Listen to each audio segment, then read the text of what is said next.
하나님 말씀 마태복음 25장 14절부터 30절입니다. 제가 먼저 14절을 읽습니다. 교독하겠습니다. 또 어떤 사람이 타국에 갈 때 그 종들을 불러 자기 소유를 맡김과 같으니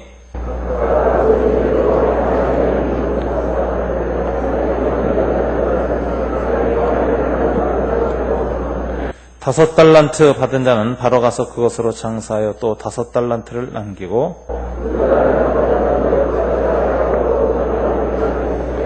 한 달란트 받은 자는 가서 땅을 파고 그 주인의 돈을 감추어 두었더니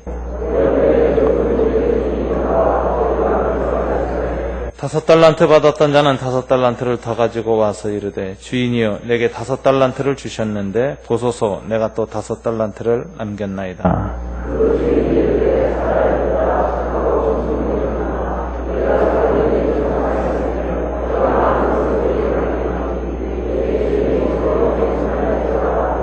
두 달란트 받았던 자도 와서 이르되 주인이여 내게 두 달란트를 주셨는데 보소서 내가 또 두 달란트를 남겼나이다.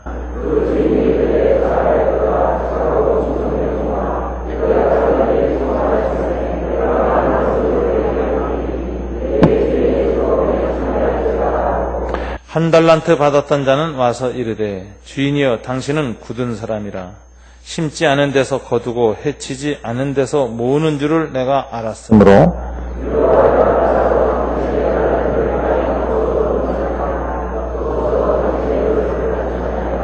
그 주인이 대답하여 이르되 악하고 게으른 종아 나는 심지 않은 데서 거두고 해치지 않은 데서 모으는 줄로 네가 알았느냐?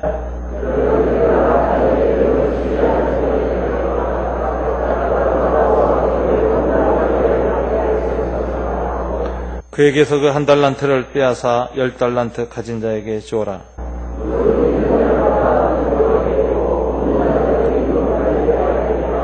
다 함께 이 무익한 종을 바깥 어두운 데로 내쫓으라. 거기서 슬피 울며 이를 갈리라 하니라. 아멘. 기도하겠습니다. 하나님 아버지 감사합니다. 이 아침에 주님께 저희가 예배와 경배드리게 하시고 우리의 삶을 드리게 하시니 감사합니다. 이 시간 우리의 마음을 주님 앞에 올려놓습니다. 말씀으로 빚어주시기를 원합니다. 하나님의 말씀이 성령 가운데 임하여서 우리의 삶을 바꾸게 하시고 우리의 공동체가 말씀 공동체로 빚어지도록 도와주시옵소서. 이 모든 것을 우리 주 예수님 이름으로 기도드립니다. 아멘. 마태복음 25장은 천국 비유입니다. 세 가지 비유가 나오는데 그 중에 두 번째 비유가 오늘 유명한 달란트 비유입니다. 이 달란트 비유에는 세 사람이 나오는데 그 중에 주인공은 누구일까요? 지난주에 제가 말씀드렸습니다. 한 달란트 받은 사람이었습니다. 다섯 달란트 받아서 다섯 달란트 남긴 사람이 아니었습니다. 두 달란트 받아서 두 달란트 남긴 사람이 아니었습니다. 오늘 이 비유의 주인공은 놀랍게도 한 달란트 본전만 겨우 갖고 와서 주님께 꾸지름을 받은 사람이 이 비유의 주인공입니다. 예수님께서 이 한 달란트 받은 사람을 통해서 인생을 어떻게 살아야 하나님의 다스림에 합당한 삶을 사는 것인가 하는 것을 우리에게 보여주고 계시는 것입니다. 하나님 나라에 합당한 삶이란 무엇인가? 한 달란트 받은 사람을 통해서 보여주시는데 하나님께서는 특별히 오늘의 비유를 통해서 자기 자신을 마지막에 심판하시고 한 사람 한 사람의 인생을 결산하시고 회개하시는 분으로 이렇게 나타나고 있습니다. 이 하나님 앞에 저와 여러분도 우리의 생의 마지막에 가서 쓸 것입니다. 세상에서의 수고가 다 끝나고 우리의 사역과 삶의 모든 본분이 다 끝난 다음에 우리의 영혼은 주님 앞에 가서 우리가 살아온 삶 전체에 대한 최종 판단을 주님으로부터 받게 될 것입니다. 우리 주님께서는 우리의 인생을 판단하시는데 어떤 기준에서 판단하실까요? 오늘 한 달란트 받은 사람을 통해서 주님은 세 가지 기준에서 저와 여러분의 생애를 판단하실 것이라는 걸 말씀하고 계십니다. 그 세 가지 판단은 이 한 달란트 받은 종에게 쓴 형용사, 그의 인생을 표현하는 형용사 세 가지로 나타났습니다. 지난주에 저는 그 중에 두 가지 형용사를 통해서 하나님이 인생을 판단하시는 세 가지 기준 가운데 이미 두 가지를 말씀드렸습니다. 여러분 기억하시겠습니다마는 주님이 주신 이 한 달란트 받은 종에 대한 최종 평가가 무엇이었습니까? 30절에 보면 이 무익한 종을 바깥 어두운 데로 내쫓으라. 거기서 슬피 울며 이를 갈리라 하니라. 하나님이 한 달란트 받은 사람의 생애를 판단하셨던 기준 중에 하나가 유익한가 무익한가였습니다. 하나님은 저와 여러분의 삶이 세상과 하나님과 이웃들에게 유익한 삶을 살기를 원하신다는 것이 여기서 보여집니다. 저와 여러분 지금까지 살아오시면서 얼마나 남한테 유익을 끼친 인생이었습니까? 우리는 주님 앞에 가기 전까지 우리의 인생을 판단하는 기준 중에 하나가 내가 남한테 얼마나 축복의 통로가 되었으며 내가 남한테 얼마나 많은 유익을 끼쳤으며 다른 사람을 행복하게 한 사람이었을까? 그 관점에서 저와 여러분의 인생을 평가하시면 주님이 주시는 기준에 부합한 삶을 살게 될 것입니다. 우리는 유익한 삶을 살아야 되겠습니다. 남에게 유익한 인생이 되는 것, 하나님이 원하시는 것입니다. 우리는 복의 근원이 되어야 합니다. 두 번째, 하나님께서 우리 인생을 보시는 판단 기준이 26절에 나와 있습니다. 다 같이 한번 읽어볼까요? 26절. 그 주인이 대답하여 이르되 악하고 게으른 종아, 나는 심지 않은 데서 거두고 해치지 않은 데서 모으는 줄로 내가 알았느냐. 주님의 인생에 대한 판단 중에 하나는 게으름입니다. 그 말은 우리가 부지런한 삶을 살기를 원하신다는 것입니다. 하나님은 성공보다는 성실을 원하시고 결과보다는 과정을 중시하시고 그 과정 중에 어떤 태도로 우리의 삶의 하루하루를 보내는가를 주님은 보시는 분입니다. 우리는 성실해야 합니다. 우리는 남에게는 유익을 미치고 자기 자신에 대해서는 성실한 삶을 살아야 한다라는 것이 주님이 인생을 보시는 두 번째 판단 기준입니다. 우리를 이 세상에 보내실 때 세상을 섬기라고 달란트를 주셨습니다. 우리를 거듭나게 하시고 교회의 일원으로 만드실 때 교회 공동체를 섬기라고 은사를 주셨습니다. 달란트와 은사를 통해서 세상과 교회를 섬기는 데 있어서 끝까지 성실한 자세로 사는 사람, 주님이 기뻐하는 사람입니다. 그래서 주님께서는 결과에 상관없이 일단 우리가 얼마나 남에게 유익을 주려는 삶을 살려고 애썼는가, 그리고 자신에게 얼마나 성실한 사람이었는가 하는 것에 대해서 주님은 우리 삶을 판단하시는 분이다 하는 것을 살폈습니다. 지난주 설교의 요약이고 회상입니다. 오늘 살필 것은 이제 세 번째 기준입니다. 주님의 인생을 보시는 세 번째 기준이 뭐냐? 26절에 보니까 악하고 라고 말했습니다. 악하다. 이 한 달란트 받은 사람에 대해서 주님이 오늘 내린 판단은 악하다라는 판단입니다. 근데 이 판단을 만나게 되면 우리는 의아하게 됩니다. 왜냐, 앞부분에서 유익을 남기지 못한 인생이다. 이거 우리가 주님의 판단에 맞습니다. 동의할 수 있습니다. 또 자신에 대해서 성실하지 못했다. 게으른 종아. 이 판단에도 우리는 맞습니다. 동의할 수 있습니다. 라고 합니다. 근데 이 세 번째 기준은 쉽게 동의하기가 어렵습니다. 악하다라고 하셨기 때문에 그렇습니다. 이 한 달란트 받은 사람 보면 악한 것 같진 않아요. 오히려 얼핏 생각하면 소심한 사람이라는 생각이 들어요. 요즘 악한 사람이 얼마나 많습니까? 본전 떼먹는 사람 굉장히 많습니다. 남에게 빚 빌려 갖다 놓고 그 빚 떼먹는 사람 얼마나 많습니까? 오늘 본문에 본 이 사람은 본전은 들고 왔습니다. 이거 하다가 오히려 날려버릴까 봐 두려워서 파묻어뒀다가 본전 그대로 달랑 들고 온 걸 보니까 이 사람은 떼먹을 생각은 없었던 사람이에요.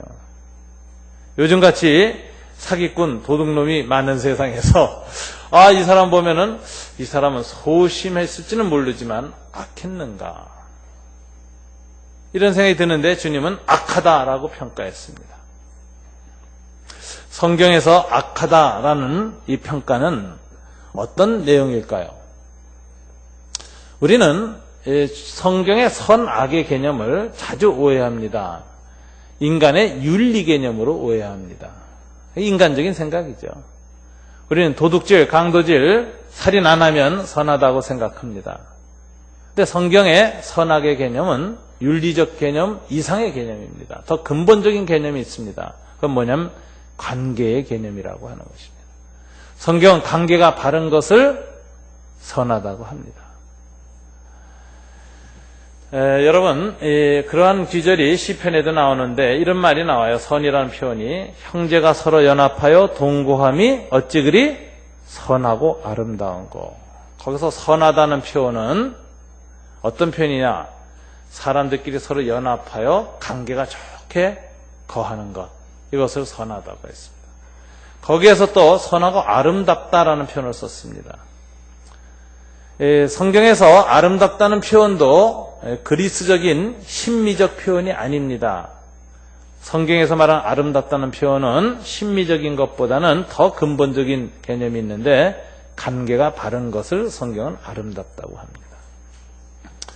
그래서 하나님의 보시기에 좋았더라는 표현이 창세기에 나오는데 그것은 심미적인 것이라기보다는 창조된 피조물들이 잘 조화되어 있는 상태를 보실 때 하나님이 보시기에 좋았다라는 표현을 쓰시면서 하루하루 새로운 피조물을 창조해 나갈 때마다 보시기에 좋았다라고 했습니다.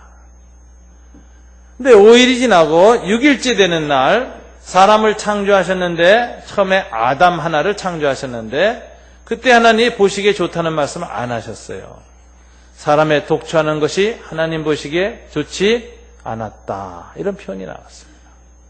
그랬다가 하와를 창조했습니다.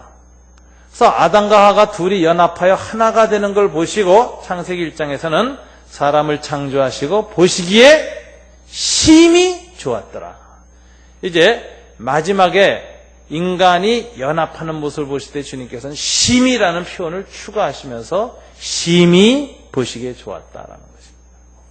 여기서 성경에 말하는 아름다움이라는 건 뭐냐?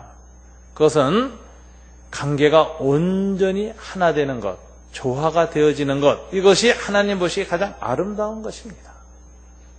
그래서 성경의 선악의 개념은 윤리적인 개념이 아니라 관계의 개념이라는 것, 성경의 아름답다는 개념도 심미적 개념이 아니라 관계의 개념이라는 걸 우리는 여기서 분명히 깨달아야 됩니다. 예를 들자면 이런 얘기죠. 성경에 보면 로마서에 그런 말이 있잖아요. 모든 사람이 다 죄를 범하였다. 의인은 한 사람도 없다. 그래요. 이 말들은 그 이상하지 않습니까, 여러분? 안 믿는 사람들 중에서도 얼마나 의인들이 많은데요. 왜 그거 다 죄인이라 그럴까? 이런 생각이 들잖아요. 이건 좀 지나친 표현 아닌가? 이런 생각이 드는데. 여러분, 이제 예를 이렇게 드리겠습니다. 여러분들의 자녀들 학교 가서 굉장히 공부 잘해요. 친구들과의 사이도 아주 좋아요. 선생님한테도 아주 칭찬받고 학교에 아주 모범생입니다. 그런 학생이라면 굉장히 선한 학생이죠? 예, 선한 학생입니다. 근데 이 학생이 문제가 한 가지 있어요. 집에 들어와서 어떤 문제가 있느냐? 부모를 부모로 인정을 안 해. 부모님, 아버님 보고 당신이 왜 내 아버지야? 이럽니다. 엄마 보고 당신 무슨 내 엄마야? 부모를 인정 안 하면 아무리 학교에서는 좋은 학생이라 할지라도 그 아이는 좋은 자식, 좋은 자녀, 좋은 인생이 아닙니다. 하나님 보시기에도 그건 똑같은 거예요. 사람들끼리 아무리 의리도 있고 충성심도 있고 효도행하고 윤리가 인간끼리 참 아름답지만 창조하신 하나님을 인정하지 아니할 때 그것은 관계가 아직 온전한 것이 아닙니다. 사람들의 관계는 괜찮은데 하나님과의 관계가 온전하지 못한 것, 이것이 하나님 보시기에 아직 하나님이 바라시는 의에 도달하지 못한 것이고 그런 측면에서 인간은 죄인이다. 이런 메시지가 성경에 있는 것입니다. 성경에서 말하는 진정한 아름다움, 진정한 선이란 무엇이냐? 하나님과의 관계가 발라서 하나님을 사랑하는 사람이요. 사람들과의 관계가 발라서 사람을 자기 이웃을 자기 몸처럼 사랑하는 사람. 하나님과 사람과의 관계가 온전한 사람이 하나님이 원하는 사람인 것입니다. 거기에 미치지 못했기 때문에 우리들은 다 죄인이고 연약한 존재인 것입니다. 오늘 한 달란트 받은 사람에 대해서 주님이 뭐라고 표현하셨습니까? 악하다라고 그의 인생을 평가하셨는데, 이 악하다고 평가를 내리신 이유 중에 하나는 그가 물론 사람들에 대해서 유익을 못 남긴 사람이에요. 자기 자신에 대해서 게으른 사람이에요. 그런데 가장 결정적인 것 중에 하나는 뭐냐면 하나님과의 관계가 삐뚤어졌다는 것입니다. 하나님과의 관계가 완전히 뒤틀렸다는 것입니다. 이 한 달란트 받은 사람이 하나님과의 관계가 얼마나 뒤틀려 있는가 하는 게 24절에 나타나 있습니다. 여러분 다 같이 한번 읽어볼까요? 한 달란트 받았던 자는 와서 이르되 주인이여 당신은 굳은 사람이라 심지 않은 데서 거두고 해치지 않는 데서 모으는 줄을 내가 알았으므로. 이 사람은 이 주인에 대해서 확실한 확신을 갖고 있습니다. 이 비유를 통해서 보면 주인은 하나님입니다. 그러니까 확실한 신관을 갖고 있다는 것입니다. 근데 이 신관이 굉장히 왜곡된 신관이라는 것입니다. 여기에 이 사람, 한 달란트 받은 사람이 주인에 대해서 하는 말을 보면 하나님에 대해서 어떤 관념을 갖고 있는가를 보여주는데, 첫째, 당신은 굳은 사람이라. 하나님을 향해서 뭐라고 얘기해요? 하나님은 절대로 풍성한 하나님이 아니다라는 것입니다. 하나님은 넉넉하신 분이 아니다라는 거예요. 하나님은 인자와 자비가 풍성한 그런 하나님이 아니다라는 거예요. 오늘 이 사람의 표현에 의하면 하나님은 인색하고 야박한 하나님이다라는 거예요. 인간에게 가혹한 신이다라는 것입니다. 이 사람이 하나님에 대해서 당신은 굳은 사람이라는 표현을 할 뿐만 아니라 그 다음에 이것을 설명해 주는 과정을 보면은 이 굳은 사람이라는 표현은 오히려 외교적인 괜찮은 수사라는 걸 알 수 있어요. 이 사람의 표현을 보면은 이 사람의 내면에 하나님에 대한 관점이 더 나쁘다는 걸 볼 수 있습니다. 뭐라고 설명하고 있습니까? 심지 않은 데서 거두고, 즉 이 씨앗을 심지도 않고 거둬들이기만 하고, 해치지 않은 데서, 즉 나누어서 이렇게 풀어 해치지 아니하고 긁어 모으려고만 하는 줄 알았으므로. 이건 무슨 소리죠? 하나님을 향해서 하는 이 표현은 정확하게 말하면 도둑놈이라는 표현입니다. 당신은 강도요라는 표현입니다. 심지 않고 거두려고만 하고 나눠주지 않고 긁어모으려만 하는 신, 가혹하고 야박하고 인간을 불행하게 하는 신. 이 사람의 마음속에서는 당신 때문에 내 인생은 불행해졌다는 것입니다. 당신 같은 신 때문에 인간들은 불행하다는 것입니다. 인생을 이렇게 힘들고 고통스럽고 불행하게 만든 것은 바로 당신이라는 것입니다. 신의 책임이라는 것입니다. 이 사람의 항변 중에 보면은 내가 이렇게 내 자신에 대해서 의욕을 상실하고 부지런할 수 없게 만든 사람도 당신이요, 하나님이란 뜻입니다. 내가 남한테 내 인생에 유익을 끼치지 못하고 이렇게 허망하고 허무하게 살게 된 것도 바로 당신 탓입니다 라는 것입니다. 왜요? 이 사람의 표현에 보면은 당신에 대한 두려움 때문이라고 말하고 있습니다. 이 15절에 보면 당신은 야박한 신이고 도둑놈 같은 강도 같은 신이기 때문에 나는 당신 같은 삶 앞에서 살아간다는 것이 두려웠다라고 말합니다. 두려워하여. 그래서 나가서 당신의 달란트를 땅에 감추어 두었었나이다. 보소서 당신의 것을 가지셨나이다. 당신 같은 신이 지배하는 이 세상에서 나는 살아갈 용기를 잃었습니다. 불의한 신이 존재하고 가혹한 신이 존재하고 인간의 삶에 대해서 불행을 주는 그 신 앞에서 무슨 평안한 삶을 살겠으며 무슨 기쁜 삶을 살겠습니까? 나는 인생이라는 건 무한히 두려운 것이로 내세가 예상하지 못한 파도가 계속 다가오고 불행의 연속이 다가오고 가혹한 신이 장난질하는 것이 인생이라는 걸 알기 때문에 인생에 대한 나의 느낌은 두려움뿐이었습니다. 내가 할 수 있는 일은 그저 본전을 지키는 것뿐이었어. 그래서 나는 내 인생에 대해서 투자도 과감한 헌신도 못했어. 당신에 대한 두려움 때문에. 내 삶은 그래서 위축됐고, 내 삶은 그래서 의욕을 상실했고, 그래서 내 삶은 세월을 그저 지키는 것뿐이었다고. 이렇게 말하면서 주인한테 나아갑니다.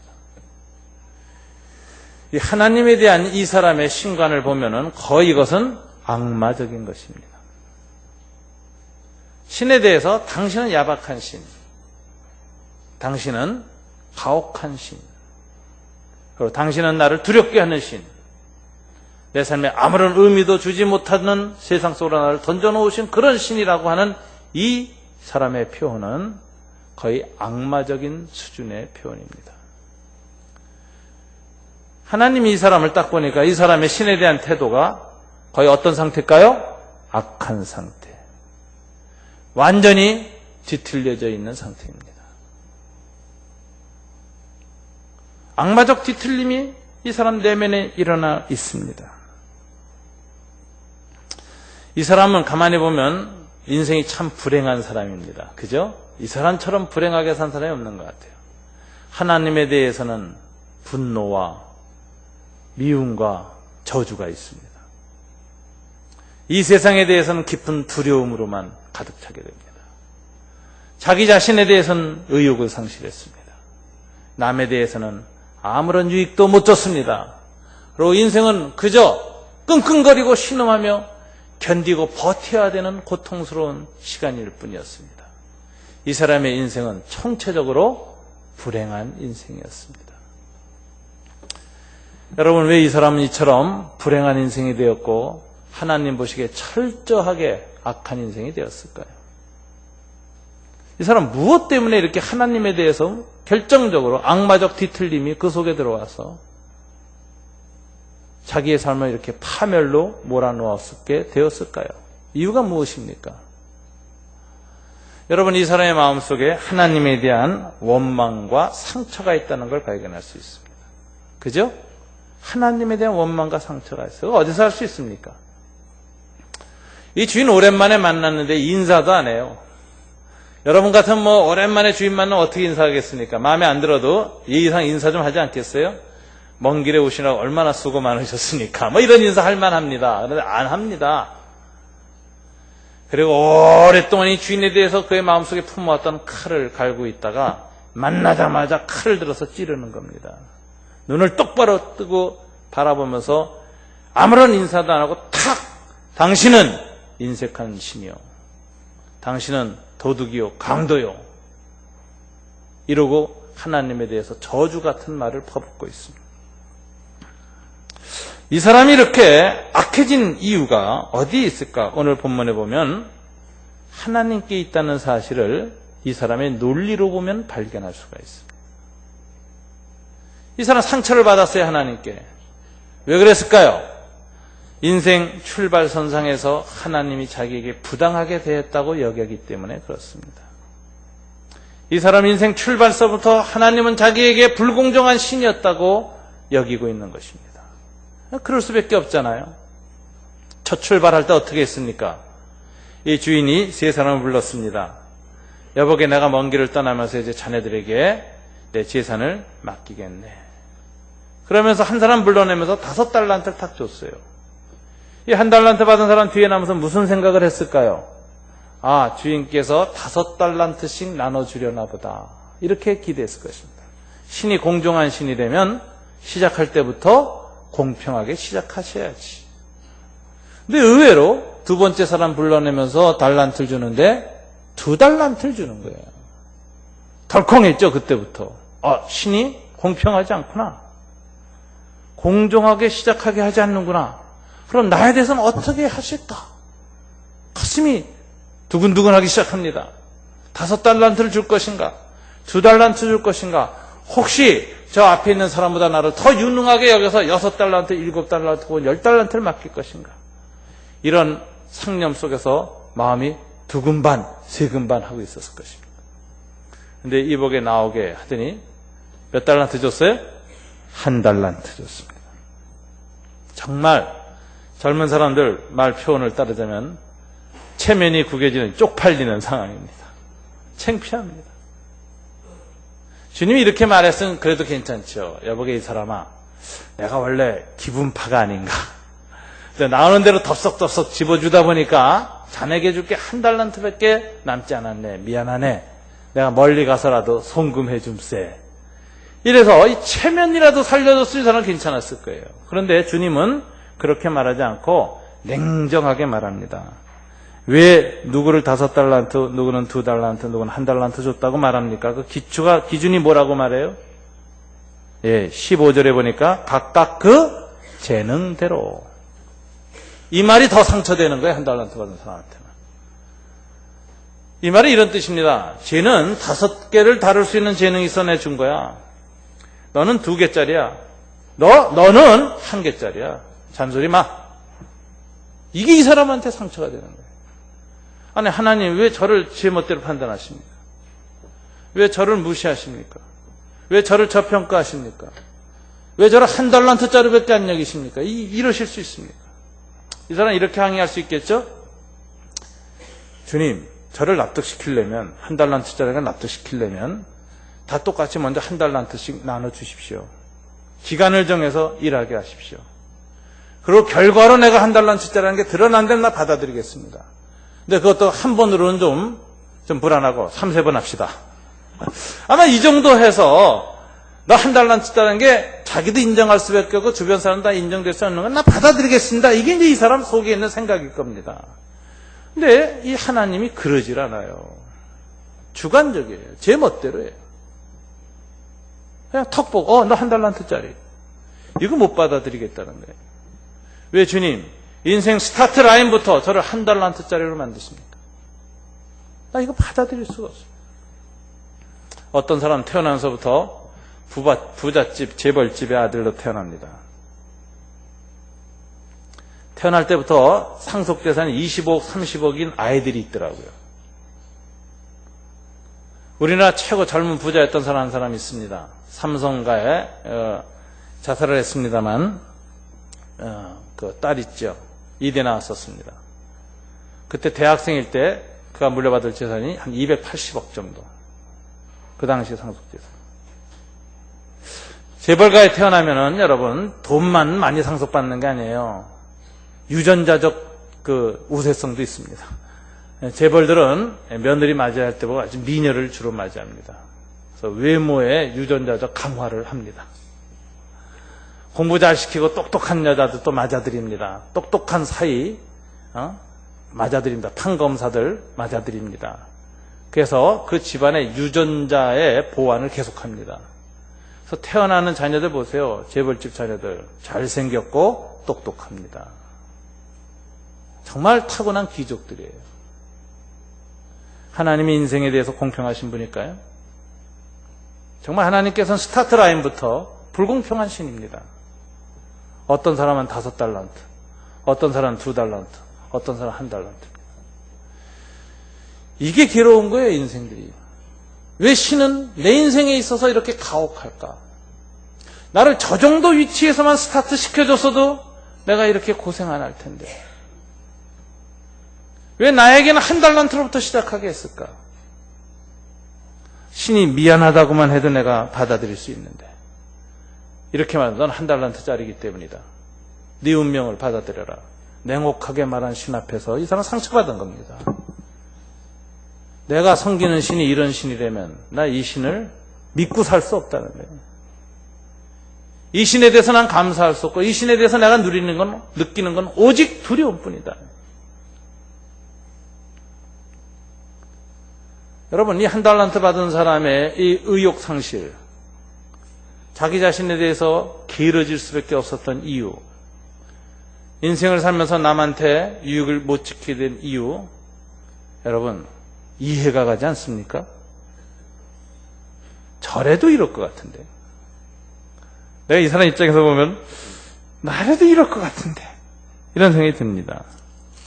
네, 여러분, 이 사람의 인생이 총체적으로 망하게 되고 불행하게 되고 나중에 악마적으로까지 단계로 들어가게 된 원인이 무엇일까요? 이 사람이 생각하는 것처럼 신이 불공정한 신이기 때문에 그렇습니까? 오늘 이 사람의 이런 관점이 거대한 착각이었다는 것을 오늘 본문이 말해주고 있습니다. 이 사람의 불행의 원인은 한마디로 가치관의 왜곡이었습니다. 잘못된 가치관을 가지고 한 달란트를 잘못 평가했기 때문에 그렇습니다.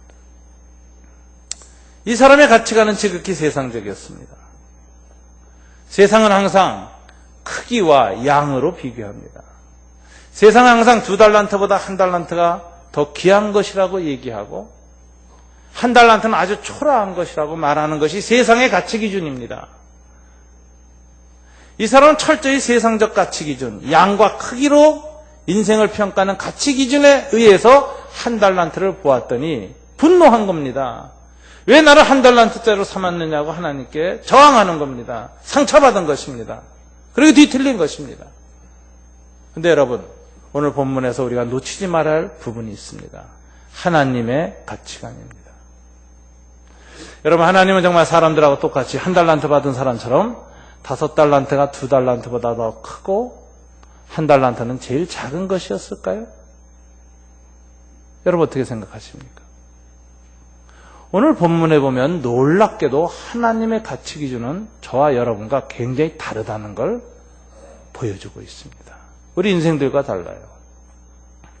오늘 본문을 보면 하나님께는 5달란트와 2달란트, 1달란트가 동일하게 작은 것이었습니다. 더 작은 게 없어요. 10달란트와 4달란트가 동일하게 큰 거지 10달란트가 4달란트보다 더 크지 않다는 것을 보여줍니다. 인생들의 가치관과 하나님의 가치관이 얼마나 큰 차이가 있는가를 보여주는 내용인데 이게 어디에 나오느냐? 여러분 23절을 보면 5달란트 받은 종이 5달란트를 남겨온 내용이 21절에 나오고 23절에 보면 2달란트 받은 종이 또 2달란트 남겨서 4달란트 갖고 왔을 때 한 표현이 나옵니다. 이 두 표현을 한번 자세히 비교하면서 읽어보십시오. 주님이 5달란트하고 2달란트를 똑같이 표현했다는 사실을 발견하게 될 겁니다. 남겨온 10달란트와 4달란트를 똑같은 가치로 인정하셨다는 걸 발견하게 될 겁니다. 이 두 기절 속에는 비교급이 전혀 없습니다. 여러분 한번 21절 다 같이 읽어볼까요? 시작. 그 주인이 이르되 잘하였도다 착하고 충성된 종아 내가 적은 일에 충성하였음에 내가 많은 것을 네게 맡기리니 네 주인의 즐거움에 참여할지어다 하고 5달란트 적은 일이라고 했습니다. 10달란트 많은 것이라는 표현을 쓰셨습니다. 그 다음에 23절을 보세요. 2달란트와 4달란트에 대해서 뭐라고 평했나? 다시 읽어볼까요? 그 주인이 이르되 잘하였도다 착하고 충성된 종아 내가 적은 일에 충성하였으며 내가 많은 것을 네게 맡기리니 네 주인의 즐거움에 참여할지어다 하고 이 두 표현이 똑같죠? 그죠? 여기서 여러분이 뭘 느끼겠습니까? 하나님께는 5달란트나 2달란트가 똑같이 적은 것이었다는 것입니다. 10달란트나 4달란트가 하나님께서는 똑같이 많은 것이었어요. 그렇다면 1달란트도 똑같이 하나님 보시기엔 적은 것이었습니다. 5달란트, 2달란트, 1달란트가 하나님 보시기엔 같은 가치였습니다. 그런데 1달란트 받은 사람은 착각한 것입니다. 오해한 것입니다. 잘못 해석한 것입니다. 첫 단추 잘못 끼웠습니다. 왜요? 세상적 가치관 때문에. 세속적 가치관에 꽉 사로잡혀서 인간들의 사고방식에 사로잡혀서 5달란트는 크고 2달란트는 그보다 작고 1달란트는 아주 초라한 것이라는 착각을 함으로써 가치 판단의 오류를 범함으로써 인생의 첫 출발에서부터 이 사람은 삐뚤어져 시작한 것을 볼 수가 있습니다. 여러분 하나님의 가치 기준과 인간의 가치 기준은 이렇게 다릅니다. 우리 사람은 세상은 항상 큰 게 좋다고 얘기해요. 저와 여러분이 인생을 집 짓는 것으로 여깁니다. 저와 여러분 다 생애에 걸쳐서 각각 자기의 인생이란 집을 짓고 사는 사람입니다. 어떤 사람은 목조주택을 짓기로 결심하는 사람이 있고 어떤 사람은 흙벽돌로 지으려는 사람이 있고 어떤 사람은 화강암으로 지으려는 사람이 있고 어떤 사람은 콘크리트로 지으려는 사람이 있고 여러 가지 계획과 여러 가지 자기의 꿈에 따라 인생의 집을 짓기 시작합니다. 근데 우리가 갖는 공통적인 인간적인 착각이 있죠. 뭐로 짓든 크고 화려하면 잘 지은 것이라고 우리는 착각하는 거예요. 우리 크리스찬 중에서 한국에서 가장 큰 집을 지은 분이 계십니다. 누가 계시죠? 옛날에 대한생명 회장이셨고 지금 할렐루교회 장로이신 최순영 장로님. 그분 63빌딩을 지으신 분입니다. 그죠? 여러분은 몇 층짜리 짓고 계셨습니까? 63빌딩 앞에 여러분이 짓고 있는 집은 너무 초라하지 않습니까? 집을 짓다니요, 전세도 힘들어요. 저는 반지하 삽니다. 벽돌 한 장이라도 올려놓을 땅 한 평이라도 있으면 좋겠어요. 그런 사람들에 비해서 63층을 지은 최순영 장로님 같은 분은 얼마나 크고 화려하게 집을 지으신 분입니까? 세상은 다 그걸로 잘 지었다, 못 지었다, 크다, 초라하다, 작다고 평가합니다. 근데 주님도 그러실까? 여러분 어떻게 생각하세요? 저와 여러분이 인생의 집을 짓고 주님 앞에 갔을 때 주님은 저와 여러분의 집을 크기와 화려함으로 평가하실까요? 그렇지 않습니다. 주님은 우리 인생 건축 무엇을 기초로 평가하시는가? 여러분 마태복음 7장을 살펴보시기 바랍니다. 24절부터 27절까지 마태복음 7장 24절부터 27절 산상보훈에서 주님의 관점이 드러납니다. 다 같이 읽어볼까요? 그러므로 누구든지 나의 이 말을 듣고 행하는 자는 그 집을 반석 위에 지은 지혜로운 사람 같으리니 비가 내리고 창수가 나고 바람이 불어 그 집에 부딪히되 무너지지 아니하나니 이는 주추를 반석 위에 놓은 까닭이요 나의 이 말을 듣고 행하지 아니하는 자는 그 집을 모래 위에 지은 어리석은 사람 같으리니 비가 내리고 창수가 나고 바람이 불어 그 집에 부딪힘에 무너져 그 무너짐이 심하니라. 여기서 주님은 인생의 집을 평가하시는데 크기와 외형으로 평가하지 않습니다. 주님이 그 집이 좋은 집인가 나쁜 집인가는 뭐로만 평가하시겠다는 거예요. 1층이냐 63층으로 평가하지 않겠다는 것입니다. 기초로 평가하겠다는 겁니다. 어떤 기초 위에 인생을 쌓아갔는가라는 것입니다. 진리라고 하는 하나님의 말씀 기초 위에 진리의 기초 위에 인생을 쌓은 사람은 벽돌 한 장을 놓고 가서도 영원히 남게 될 것이지만 욕망과 야심이라고 하는 인생의 헛된 모래 위에 63층, 103층 지으면 다 무너진다는 것입니다. 주님은 인정하지 않겠다는 것입니다. 벽돌 한 장도 남지 않는다는 것입니다. 여기서 주님의 인생을 보시는 가치 기준이 나타납니다. 주님은 인생을 크기와 외양으로 보지 않습니다. 기초로 봅니다. 주님 한편에 한 강도 있었습니다. 주님 앞에 만났던 시간이 너무 작았습니다. 생애의 마지막에 주님 만났습니다. 이 사람 놓을 시간은 벽돌 한 장 놓을 시간밖에 없었습니다. 그래서 마지막 주님 당신의 나라에 임하실 때 나를 기억하옵소서라고 말했습니다. 주님이 말씀하셨습니다. 오늘 내가 나와 함께 낙원에 있으리라. 그 사람이 욕망과 죄악과 탐욕의 모래 위에 몇백 층짜리 건물을 지은 사람들보다 더 지혜로운 사람이라고 주님은 말하는 것입니다. 왜요? 주님은 인생의 건축물을 크기와 외형으로 평가하지 아니하시고 기초에 의해서 평가하시기 때문에 그렇습니다. 여러분 고린도 전서를 한번 보시기 바랍니다. 3장에 보면은 10절부터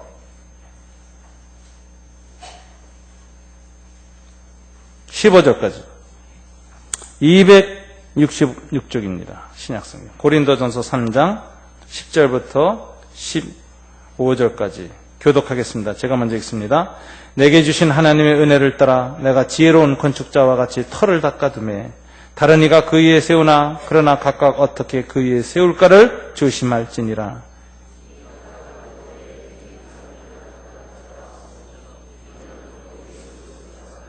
만일 누구든지 금이나 은이나 보석이나 나무나 풀이나 짚으로 이 터 위에 세우면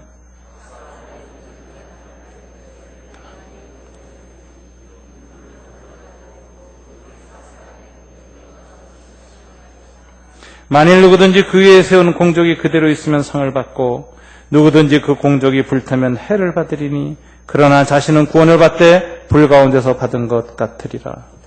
예수 그리스도의 터 위에 서 있는 사람은 구원은 받습니다. 불타도 구원은 받아요. 그러나 그 터 위에 세우는 인생에 대한 평가는 주님이 뭐로 하시느냐? 크기로 하지 않는다는 것입니다. 집이나 나무나 풀 같은 걸로 아무리 크고 화려하게 만들어 놔도 마지막 날은 불로 심판하는데 그때 뭐가 나타난다는 거예요? 퀄리티가 나타난다는 거예요. 순전한 믿음으로, 성령의 감화와 감동으로 작은 것일지언정 진실한 보석과 금은과 같은 변하지 않는 퀄리티를 가지고 순결함으로 지은 인생은 비록 작은 집을 지었어도 마지막 날에 그 공력이 남아있을 것이지만 아무리 겉으로 화려하고 성공한 인생을 살았다고 하고 그 업적이 위대하고 그가 세운 그 모든 것들이 거대한 것이 있다 할지라도 마지막 날에 그것은 다 불탄다. 이게 주님의 가르침입니다. 평양의 김일성 주석 다 불탄다는 것입니다. 인생의 위대한 영웅들이 지었던 그 거대한 건축물 다 하나님 나라에선 아무 가치 없이 불탄다는 것입니다. 재벌들의 그 화려한 집들과 거대한 것들 다 불탄다는 것입니다. 주님은 마지막에 이 세상의 인생들을 평가할 때 세상과 다른 관점에서 평가하십니다. 첫째 뭐예요? 얼마나 바른 진리 위에 세웠는가.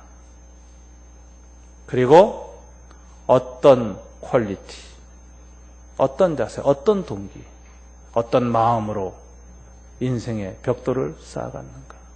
주님 그걸 보시겠다는 겁니다.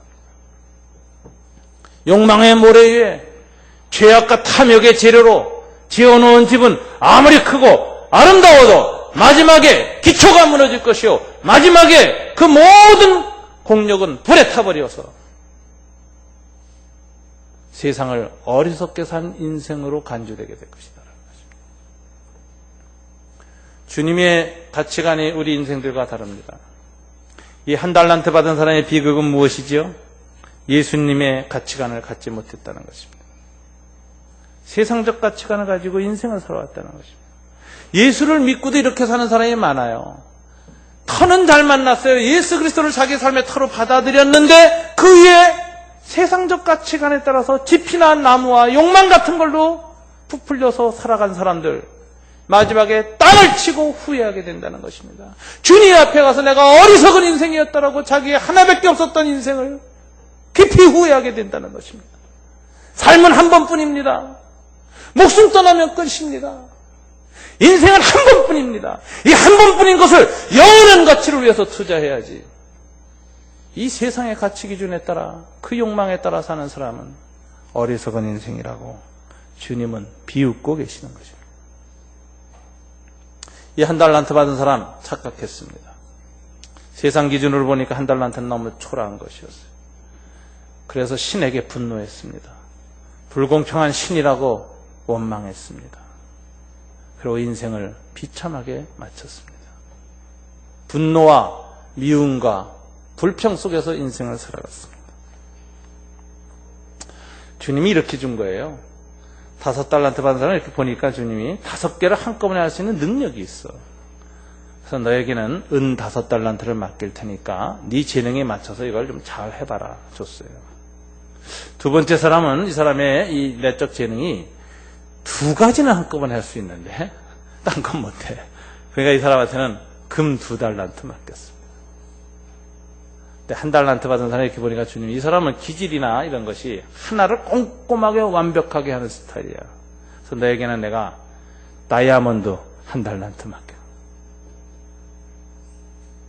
주님에게는 똑같은 가치를 그 사람의 능력과 기질과 타고난 재능에 따라서 주신 겁니다. 근데 이 사람은 그 주님의 지혜로움과 주님의 은혜를 몰랐어요. 1달란트 받은 것이 자기에게 정말 가장 큰 선물이라는 걸 몰랐어요.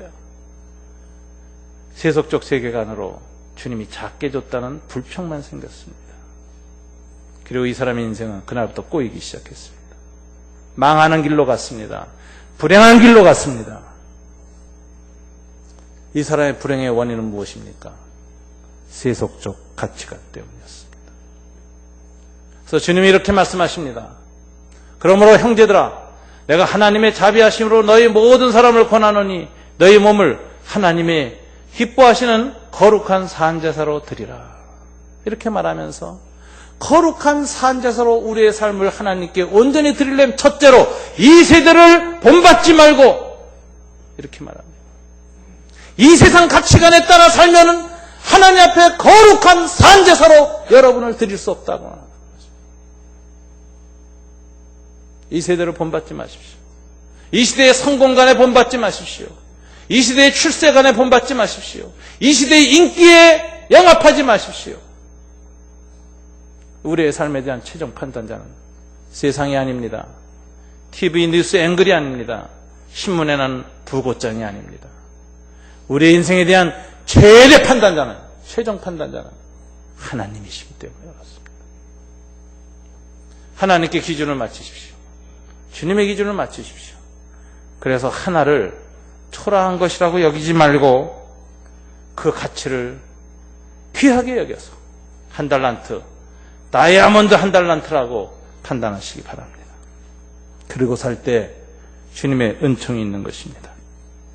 영국에 한 여인이 있었습니다. 이 사람 불행한 인생을 살기 시작했는데 결혼에 실패했습니다. 어린 딸 하나를 데리고 공공한 삶을 살았습니다. 아무리 노력해도 살 수 없습니다. 외국에 살아보면 혼자 살려라 가지고는 도저히 살 수 없는 사회 구조를 갖고 있어요. 그래서 그녀는 몇 번 자살을 시도하고 있지만 죽을 수가 없었어요. 어른 딸을 놔두고 죽을 수가 없었어요. 에딘버러에서 친구들로부터 600파운드를 빌려서 세를 들어서서 임대 아파트에 살았습니다. 이 여인의 마음에 병이 들었어요. 우울증이 생겼어요. 자살 충동과 싸우면서 살았습니다. 생활고를 이겨내야 되고 그러는데 어린 딸에게 동화책 한 권 사줄 수 없는 비참한 형편이었습니다. 그래서 이 여인은 어린 딸에게 자기가 직접 동화책을 써주기로 결심했습니다. 이 죽음과 가난과 고통 가운데서 자기에게 있는 동화책을 어린 딸에게 하나 써주겠다고 해서 쓰기 시작한 책이 해리포터와 마법사들입니다. 여러분, 이 여인이 조앤 롤링입니다. 이 여인은 이 한 달란트를 귀한 가치로 여기고 최선을 다해서 살았습니다. 그리고 이것은 세계적인 작가가 되었습니다. 지난 6월 5일 날 미국 하버드 대학에서 명예박사 학위를 받았더라고요. 축하 연설을 했는데 축하 연설의 제목이 아주 인상 깊었습니다. Benefits of Failure, 실패의 미덕이라는 그 연설을 했어요. 이렇게 연설을 했습니다. 여러분들, 제가 가장 두려워했던 것은 가난이 아니라 실패였습니다. 이 자리에 있는 여러분이 하버드 졸업생이라는 사실은 곧 실패에 익숙치 않은 인생이라는 뜻입니다. 여러분들은 승승장구한 사람들입니다. 성공에 대한 열망만큼 또 여러분들에게는 앞으로의 실패에 대한 공포가 여러분의 행동을 좌우할 것입니다. 그러나 제가 경험하기로는 제 인생에 있어서는 실패가 제 삶에서 불필요한 것들을 다 제거해 주었습니다. 제가 그렇게 무서워했던 이 실패가 제가 현실이 되어져 버렸기 때문에 오히려 저는 실패로 인해서 자유로워질 수 있었습니다. 인생의 가장 밑바닥이 제가 인생을 새로 세울 수 있는 가장 단단한 기반이 되었습니다. 나는 내가 할 수 있는 단 한 가지의 나의 삶을 다 두기 시작했습니다. 헛된 욕망, 다른 것들에 나는 내 에너지를 분산시킬 수가 없었습니다. 그리고 그것이 내 삶에 새로운 의미와 행복을 불러왔습니다. 조앤 롤링은 하버드 졸업생에게 한 연설 속에서 실패한다고 여겨졌던 그 삶, 내게는 한 달란트밖에 남지 않았다고 하는 그 비참한 상 속에서 그 가치와 의미를 받아들이고 충실하게 살기 시작했습니다. 그때 이 여인에게 하나님의 새로운 축복이 시작됐습니다. 여러분, 오늘 주님께서 인생을 어떻게 행복하게 살 것인가, 하나님의 관점을 가져야 된다. 세속적인 관점을 갖고 내게 있는 하나를 초라한 것으로 여기는 사람은 결코 행복할 수 없습니다. 조앤 롤링 이상으로 현재 나는 불행하다고 여기는 사람들, 그것이 여러분에게 주어진 하나님의 가능의 한 달란트라는 걸 기억하시기 바랍니다. 그것이 다이아몬드라는 걸 볼 수 있는 믿음의 눈이 필요합니다. 그리고 그것에 성실하기 시작하면 그때부터 하나님은 저와 여러분의 삶을 축복하시는 것입니다. 진정한 행복은 한 달란트의 재발견에서 시작한다는 사실을 아시기 바랍니다. 기도하겠습니다. 하나님 아버지 감사합니다. 우리가 왜 불행한가 그 원인을 살폈습니다. 한 달란트 받은 사람의 불행은 하나님의 관점에서 인생을 보지 못했다는 것입니다. 세상의 관점에서, TV의 관점에서, 세상에서 성공한 사람들의 관점에서 우리 인생을 보았기 때문에 한 달란트 앞에서 초라하게 여기고, 한 달란트 앞에서 불평하고, 한 달란트 앞에서 의기소침해졌기 때문입니다. 주님, 그러나 우리에게 주신 현재 이 한 달란트가 하나님의 엄청난 가능성의 한 달란트고 축복의 달란트라는 것을 알 수 있도록 도와주시옵소서. 그것을 받아들이고 감사하고 그것을 가지고 희망을 품을 수 있도록 도와주시옵소서. 왜냐하면 주님께서는 크기와 양으로 인생을 평가하지 아니하시고 바른 기초 위에서 바른 태도로만 우리의 한 달란트를 사용하면 축복하시고 귀하게 여기시는 분이라는 걸 알기 때문에 그렇습니다. 우리 마음속에 숨어있는 세속적 가치관, 인생 불행의 원인이 사라지는 이 아침 되도록 도와주시옵소서. 예수님 이름으로 기도드립니다. 아멘.